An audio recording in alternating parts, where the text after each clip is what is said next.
Hey guys, welcome back to my channel, and today I'm going to be showing you how to make mac and cheese. Alright, this is the brand I'm using for mac and cheese, Kraft. And I'm going to be using butter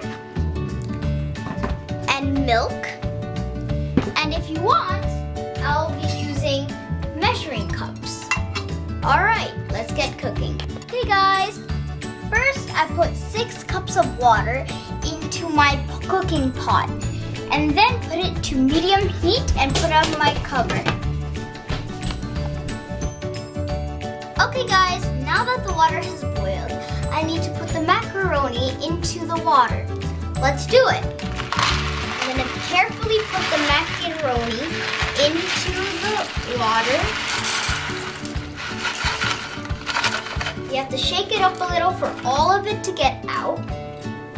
Alright, now that all the macaroni is out, you have to put in 1 teaspoon of oil. Okay, and a hint of salt. So like 2 drips. And you have to start stirring it a little so it's not all mushy.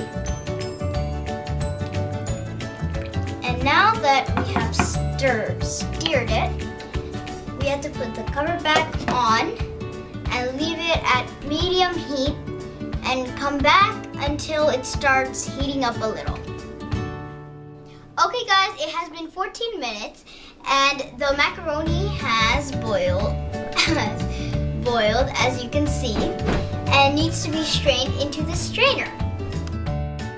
Now that the macaroni has been strained, I have to put 4 tablespoons of butter into the same pot. Oh. After the butter has melted, you put 1 cup of milk into the pot. Alright. And then put the cheese that came in the packet.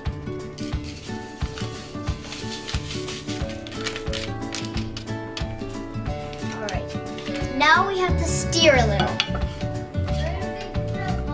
Once I put the macaroni into the cheese, I started stirring it at low heat. Then I have to keep stirring it, put the spoon down, and put on the cover. And wait at least 5 to 10 minutes. Yay! Mac and cheese is ready. If you want to repeat my exact recipe, go to the description box below and read it. See you in the next video.